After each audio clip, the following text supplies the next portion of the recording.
लोगों ने जो 16 वाला चैप्टर है उसको शुरू कर रखा है। तो 16 वाले चैप्टर के अंदर मैंने 2 क्वेश्चन पहले बताए थे 1-1 नंबर के, और आज अपन फिर 1-1 नंबर वाले क्वेश्चन की बात करेंगे क्योंकि इस चैप्टर में से 1-1 नंबर वाले क्वेश्चन ही आते हैं। अब यहाँ देखो, यहाँ एक टॉपिक है ग्रीन हाउस प्रभाव यानी हरित गृह प्रभाव, हरित गृह प्रभाव या ग्रीन हाउस प्रभाव। अब देखो, एक तो क्वेश्चन ये बनता है ग्रीन हाउस प्रभाव किसे कहते हैं, एक क्वेश्चन।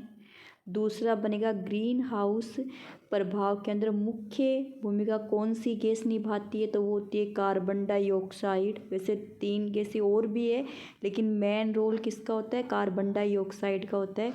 ग्रीन हाउस जो है उसकी वजह से पृथ्वी पर क्या प्रभाव पड़ते हैं, इन सब की आज अपन बात करेंगे। देखो, तो पहला प्रश्न क्या बनेगा, ग्रीन हाउस प्रभाव या विश्वव्यापी उष्णता।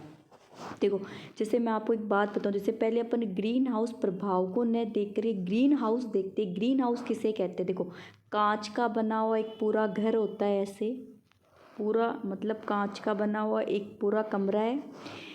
इस कमरे के अंदर क्या लगाए जाते हैं, पौधे लगाए जाते हैं, छोटे छोटे क्या लगा दिए यहाँ पे, पौधे लगा दिए, किसके अंदर, कांच के घर के अंदर। फिर अब देखो क्या होगा कि जैसे, और ये कौन से पौधे होते हैं, ये होते गर्मी वाले पौधे जो सर्दियों में उगाए, मतलब उच्च तापमान वाले पौधे जो निम्न ताप पर लगाए जाते हैं, या फिर अपन कहते हैं गर्मियों वाले पौधे जिनको सर्दियों में लगाया जाता है। तो उनको ज़्यादा क्या चाहिए, तापमान ज़्यादा चाहिए इनको। तो अब क्या किया जाएगा, कांच का बना हुआ है पूरा का पूरा ये जो कमरा है ये। अब यहाँ से सूर्य का प्रकाश आता है, अंदर आया सूर्य का प्रकाश।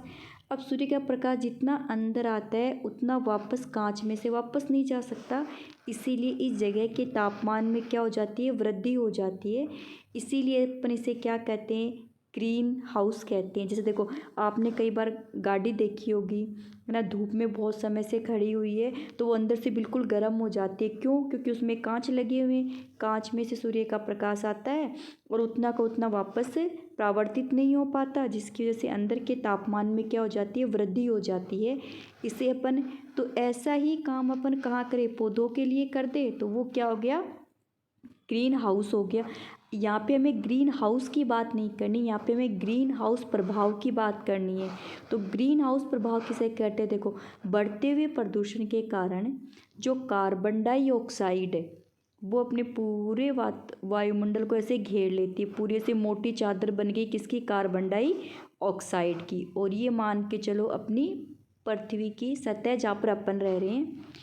अब सूर्य का प्रकाश आता है, आ तो गया, जितना सूर्य का प्रकाश जितना आया उतना वापस नहीं जा पाया, क्योंकि जैसे सूर्य का प्रकाश वापस जा पाता है ये कार्बन डाइऑक्साइड सूर्य के प्रकाश को अवशोषित कर लेती है, जिसकी वजह से पृथ्वी की जो सतह इसके तापमान में वृद्धि हो जाती है। इसे क्या कहते हैं, ग्रीन हाउस प्रभाव कहते हैं। तो ग्रीन हाउस प्रभाव का मतलब क्या हुआ, पृथ्वी के तापमान में क्या होना, वृद्धि होना। कार्बन डाइऑक्साइड की एक मोटी, वायुमंडल में एक मोटी परत बन जाती है जो सूर्य के प्रकाश को परावर्तित नहीं होने देती, जिसकी वजह से सतह के तापमान में वृद्धि हो जाती है। इस प्रभाव को क्या कहते हैं, ग्रीन हाउस प्रभाव कहते हैं। पहला प्रश्न तो ये बना, ग्रीन हाउस प्रभाव किसे कहते हैं, कि प्रदूषण से कार्बन डाइऑक्साइड की एक मोटी परत बन जाती है, वायुमंडल में एक मोटी परत बन जाती है, जिसकी वजह से सूर्य के प्रकाश की किरणें परावर्तित नहीं हो पाती और पृथ्वी के तापमान में वृद्धि हो जाती है, जिसे ग्रीन हाउस प्रभाव कहते हैं। अब यहाँ देखो, पहला प्रश्न ये हो गया। दूसरा प्रश्न ये पूछा कौन कौन सी गैसें जो ग्रीन हाउस प्रभाव में शामिल होती है, तो सबसे पहले आती है कार्बन डाइऑक्साइड, मेन यही है, इसे ग्रीन हाउस गैस भी कहते हैं। प्रश्न पूछ सकता है वो हरित गैस किसे कहते हैं, हरित प्रभाव गैस किसे कहते हैं, या ग्रीन हाउस गैस किसे कहा जाता है, तो कार्बन डाइऑक्साइड को कहा जाता है। इसके अलावा और भी गैसेज है, जैसे देखो मैं आपको दिखाऊं, या देखो कौन कौन सी गैसेज है। देखो सबसे ज़्यादा कौन है, कार्बन डाइऑक्साइड, उसके देखो दे रखे ना, कार्बन डाइऑक्साइड है सबसे ज़्यादा। फिर उसके बाद में देखो मेथेन CH4 और मेथेन मेन भूमिका किस में निभाती है? देखो यहाँ तो ये 20% ही है, लेकिन जो बायोगैस होती है ना, गोबर गैस है ना, बायोगैस या गोबर, उसके अंदर मुख्य भूमिका किसकी होती है? मेथेन की होती है। जबकि हरित गृह प्रभाव में मुख्य भूमिका किसकी होती है? कार्बन डाइऑक्साइड की होती है। फिर देखो जैसे CFC भी है ना, नाइट्रोजन ऑक्साइड भी है। देखो सबसे ज़्यादा कार्बन डाइऑक्साइड, उसके बाद में मेथेन, उसके बाद में CFC क्लोरोफ्लोरोकार्बन, CFC क्लोरोफ्लोरोकार्बन और नाइट्रोजन ऑक्साइड। तो ये याद रखो कौन कौन सी गैस है, जैसे इनकी सीरीज़ पूछ ले। जैसे सबसे ज़्यादा कौन है? कार्बन डाइऑक्साइड, उसके बाद में कौन आएगी? मेथेन, उसके बाद में क्लोरोफ्लोरोकार्बन और उसके बाद में नाइट्रोजन ऑक्साइड। ये कितने परसेंट है? 60%, 20%, 14% और 6%। ठीक है, एक एक नंबर क्वेश्चन हो गए यहाँ पे तुम्हारे पास में। एक ये क्वेश्चन तुम्हें ध्यान में रखना है। देखो nitrous oxide nitrogen oxide, nitrous oxide में कार्बन डाइऑक्साइड, मेथेन, जलवाष्प है ना, नाइट्रस ऑक्साइड और क्लोरोफ्लोरोकार्बन। ये देखो परसेंटेज दे रखे हैं सबके यहाँ पे। चलो ये क्वेश्चन हो गया। और मेन मुख्य भूमिका कौन निभाती है? कार्बन डाइऑक्साइड मुख्य भूमिका निभाती है। अब देखो ग्रीन हाउस गैस की वृद्धि हुई, सूर्य के तापमान में वृद्धि हुई। सूर्य के तापमान में वृद्धि होने को ही अपन क्या कहते हैं? विश्व उष्णता भी कहते हैं। क्या बोलते हैं? विश्वव्यापी उष्णता भी इसे ही कह जाते हैं। सूर्य मतलब पृथ्वी के तापमान में वृद्धि होना क्या कहलाता है? विश्वव्यापी उष्णता। अब इसका क्या प्रभाव पड़ता है? इसका ये प्रभाव पड़ता है जैसे जो ध्रुव है, जैसे उत्तरी ध्रुव है, दक्षिणी ध्रुव है, उत्तरी ध्रुव और दक्षिणी ध्रुव पे क्या जमी रहती है? बर्फ़ जमी रहती है। तो तापमान में वृद्धि होने का जो ध्रुवों की जो बर्फ़ है वो पिघलने लगती है, जिसकी वजह से बाढ़ आने की संभावना होती है। तो देखो ग्रीन हाउस गैस के स्तर में वृद्धि के कारण पृथ्वी की सतह का तापमान काफ़ी बढ़ जाता है, जिसके कारण विश्वव्यापी उष्णता होती है। तो विश्वव्यापी उष्णता भी किसे कहते हैं? पृथ्वी के तापमान में वृद्धि होना। इसमें भी मुख्य भूमिका कौन सी गैस निभाती है? कार्बन डाइऑक्साइड निभाती है। पृथ्वी का तापमान 0.6 डिग्री सेंटीग्रेड वृद्धि हुई है। इससे अधिकतर वृद्धि पिछले दशक में भी हुई थी। मतलब ये तुम्हें यहाँ से याद करने हैं नहीं। इसकी वजह से क्या होता है? ध्रुवों की जो बर्फ़ पिघल जाती है, समुद्र तल का स्तर बढ़ेगा और जिससे बाढ़ आने की क्या रहती है? संभावना रहती है। हम लोग विश्वव्यापी उष्णता किस प्रकार ने, ये दिक्कत नहीं है, पर ज़्यादा ज़्यादा पेड़ पौधे लगाने चाहिए। कार्बन डाइऑक्साइड का कम से ना वर्षारोपण करके। बोले कि ग्रीन हाउस प्रभाव कैसे रोका जा सकता है? तो एक तो कार्बन डाइऑक्साइड का कम से कम उपयोग करके, ज़्यादा से ज़्यादा पौधे लगा करके। तो यहाँ प्रश्न तुम्हें ध्यान में रखे। अब ग्रीन हाउस गैस किसे कहा जाता है? कार्बन डाइऑक्साइड को। इसके बाद में कौन आती है? मेथेन, उसके बाद में क्लोरोफ्लोरोकार्बन, फिर नाइट्रस ऑक्साइड। ठीक है, ये सीरीज़ तुम लोग याद रखो। ग्रीन हाउस प्रभाव किसे कहते हैं, इसमें कौन कौन सी गैसें शामिल होती है, बस इतनी बात तुम्हें ध्यान में रखनी है। चलो उसके बाद में देखो एक छोटा सा टॉपिक आता है ओजोन का। ओजोन है ना, तो ओजोन अक्षय, देखो मैं तुम्हें एक बात बता दूँ, ये अपनी अर्थ की सतह देखो,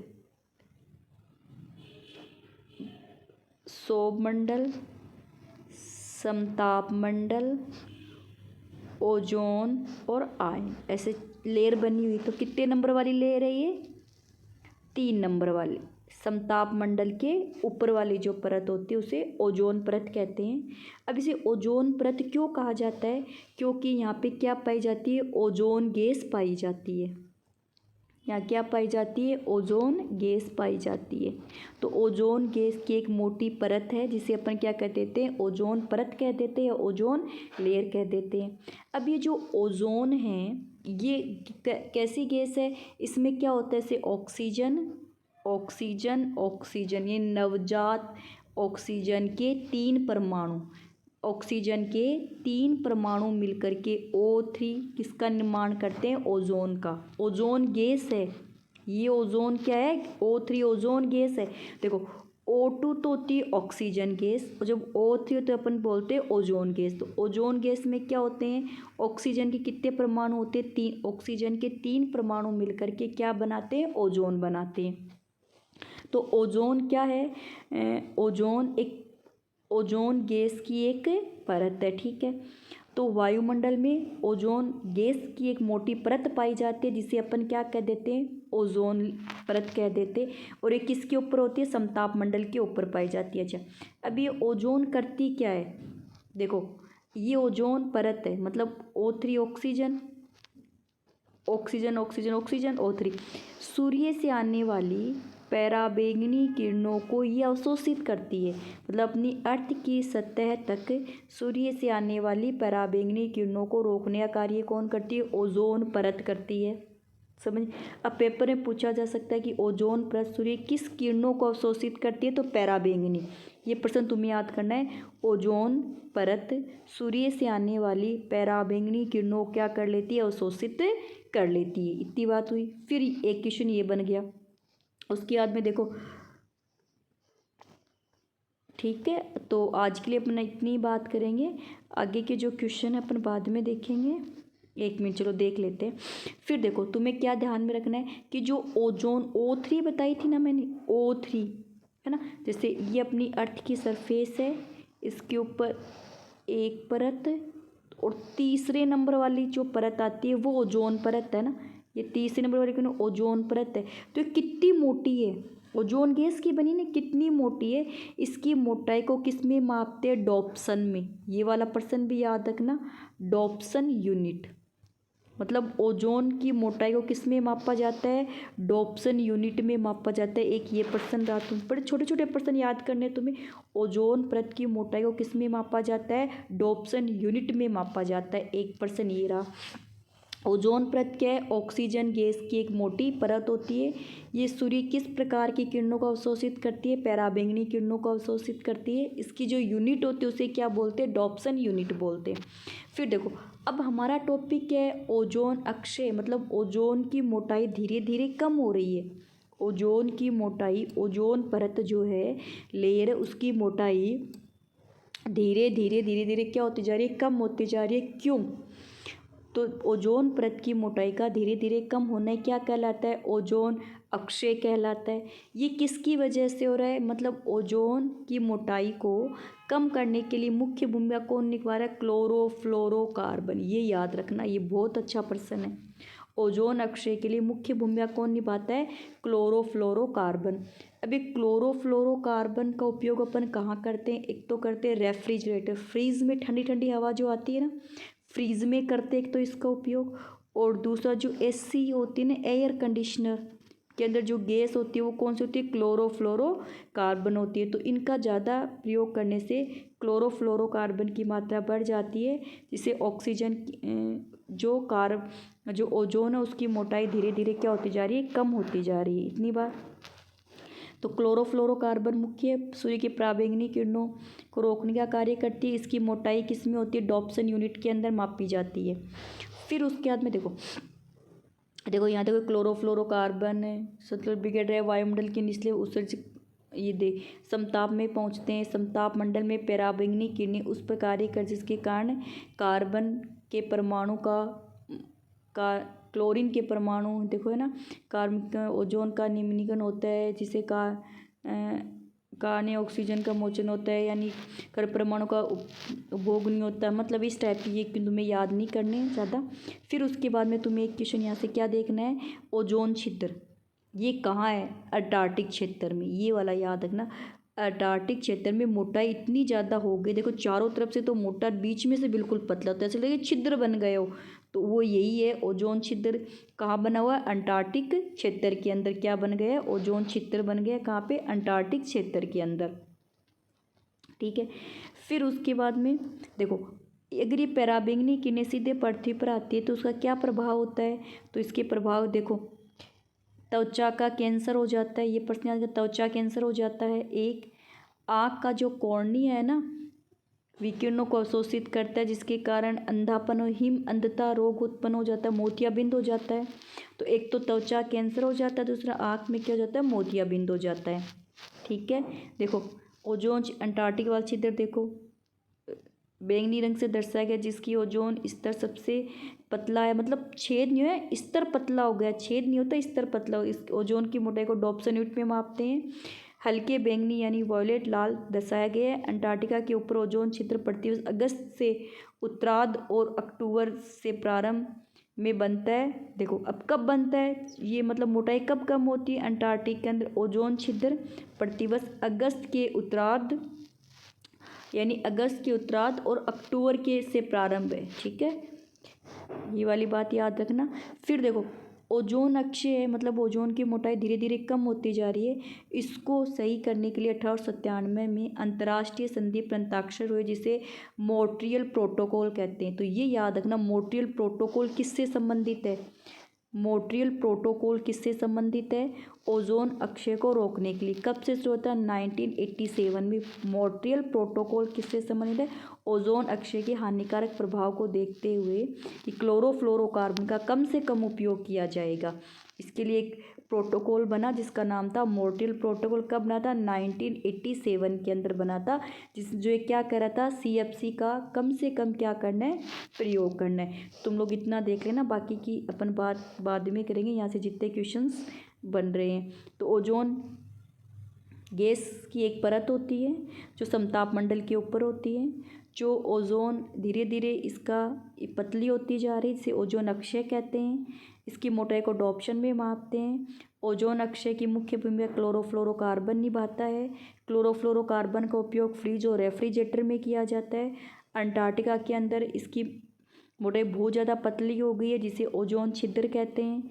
इसकी जैसे पराबैंगनी किरणें सीधे पृथ्वी पर आए जिसे त्वचा कैंसर, हिम अंधतः, मोतियाबिंद जैसी बीमारी हो जाएगी। क्लोरोफ्लोरोकार्बन का कम से कम उपयोग करने के लिए 1987 में मॉन्ट्रियल प्रोटोकॉल चला था। बस इसी प्रकार के यहाँ से इसके क्वेश्चंस देखने, तो तुम लोग आई होप इस टॉपिक को कर लोगे। ओके।